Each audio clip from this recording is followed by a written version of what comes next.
Hey guys, here's a video on my latest one that I've gotten. I know I put it out there on my community and stuff that I haven't really been running much of the big stuff because so many tracks and stuff like that have shut down in my surrounding area and stuff, and the micro stuff has seemed to have taken off locally here and in the surrounding areas around me. So most of what we're running anymore is 18th scale and smaller. So this is the newest one from Associated Electronic, or so Team Associated, and it is the F28. It's in the same class as the SC28s, which are the stadium trucks, and they've got like 3 or 4 other cars that use this exact same chassis. I like this one because I've always been a diehard for open wheel stuff. So this one is like I said, it's the F28. It's an F1 body. There isn't a lot you can do with these because there aren't a bunch of mods. I'm in the process right now of trying to figure out what the protocol is for the transmitter. So hopefully I can get it. A lot of guys are having issues because they want to run these cars, but they want to run them from a different transmitter than they come with, because I got to admit that's the downfall of these, is the transmitters aren't very good. There's no speed adjustment on it, and the only trim you have is for the steering. So you're very limited on what you can do. But I think we might start running these as a spec class on my track, because they're fairly slow. They're fast, but they're not like my Mini Z or even my WL toys. They use a really small like drone motor in the back end, and you're just pretty much limited to the electronics and stuff that are in it.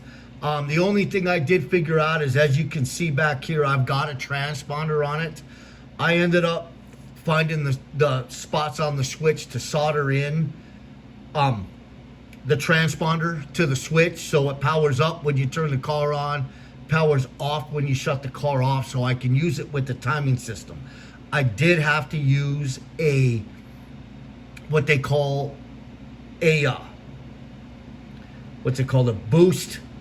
It's like a booster voltage regulator. So what it does is, this car has just a 1S battery in it, so it's 3.7 volts. So what it does is it takes that 3.7 volts and boosts it to 5 volts, because the transponder actually has to run on 4 to 6 volts.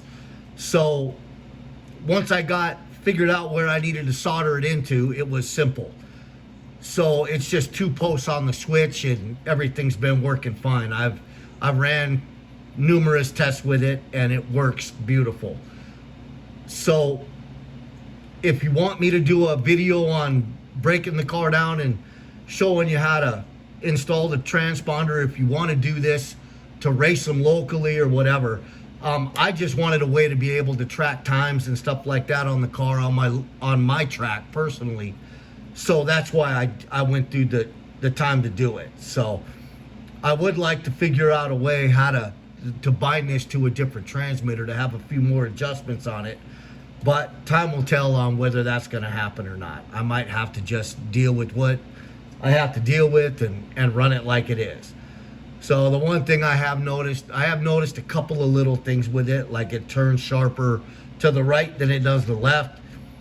And when you're running oval, you're doing left-hand turns all the time. So it's just something that I got to figure out how to get around. And I will. The car's brand new to me, so I will spend some more time with it and figure some of that stuff out. So anyway, if you want some more detailed information on this car, just let me know, and I'll do a couple of other videos or whatever on it and give you guys the information you need. Just post in the comments about what you want me to actually get into detail about, and I will. So I will talk to you guys in the next one.